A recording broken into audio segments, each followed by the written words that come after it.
il faut tordre le cou à une légende qui nous empoisonne la vie, celle du fait que les femmes ne souffrent pas de maladies cardiovasculaires. La réalité, malheureusement, est beaucoup plus triste. La mortalité par maladie cardiovasculaire chez la femme est supérieure à celle du cancer du sein. Et 40 ans représentent la porte d'entrée dans une période de modification hormonale qui va apporter un risque accru de maladie cardiovasculaire chez la femme, même comparé à celui de l'homme, en sachant qu'avant, elle est beaucoup mieux protégée. Donc la réponse à votre question est que vous rentrez dans une période de la vie, naturellement centrée par la ménopause, qui va apporter un accroissement de risque qui deviendra supérieur à celui des hommes, surtout pour des maladies qui sont plus graves chez la femme que chez l'homme. Naturellement que le bilan sanguin a beaucoup d'intérêt à être fait. À la fois, il faut que vous deveniez consciente de ce que nous appelons des facteurs de risque. Et pour ça, bien sûr, il y a une liste assez bien connue par la population générale, comme le diabète, le tabac, l'hypertension, l'obésité ou même l'obésité abdominale, sans que ça paraisse tellement poignant de point de vue physique. Il y a donc des facteurs de risque rémédiables.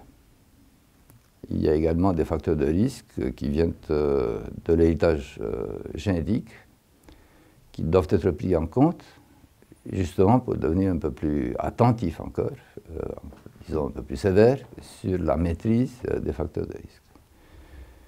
C'est probablement le point principal. Les études populationnelles majeures viennent du continent nord-américain. Nous le pensons tout bas qu'en France, il y a un meilleur décalage de morbidité dû surtout à une alimentation plus saine que celle qui se trouve en Amérique du Nord.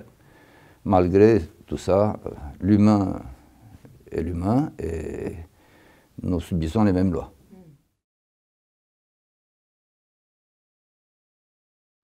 Le corps médical est au courant de ce surcroît de risque chez la femme autour de la ménopause et après.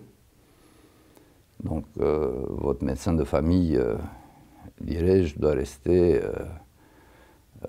la pièce centrale du bilan et surtout de la prise en charge des facteurs de risque, comme je vous l'avais dit. Sinon, bien sûr, chaque spécialité, comme la mienne, naturellement, pourra aller un peu plus dans la profondeur des faits si jamais des facteurs de risque importants existent, si un risque familial est détecté, si certains symptômes commencent à s'installer, car là encore, une autre légende est que la maladie cardiaque va se manifester de la même manière chez l'homme ou bien chez la femme. Or, encore, dirais-je malheureusement, ce n'est pas le cas. Les manifestations et les signes avant-coureurs des gros accidents myocardiques sont très différents chez la femme de ce que l'homme va ressentir. Or, ceci n'est pas retrouvé nécessairement dans les livres de sémiologie. C'est des manifestations beaucoup plus bâtardes, comme la fatigue, gêne, transpiration, palpitations. Elles peuvent cacher la préparation d'un accident et ce n'est pas nécessairement la grosse douleur poignante en pleine poitrine comme nous a été décrit durant les années de fac. Et pour finir, est-ce que vous avez des conseils de prévention simples pour prévenir les maladies cardiovasculaires? Essentiel. Perdre du poids et du périmètre abdominal si c'est le cas.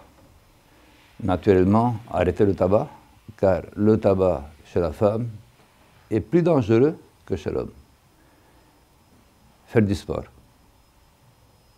Une petite demi-heure par jour, c'est formidable. Disons 3 heures par semaine. Avoir une alimentation saine, avec des crudités, des légumes et des fruits. Éviter les sucres. Et alerter son médecin si jamais des symptômes, comme je parlais avant, pourraient apparaître.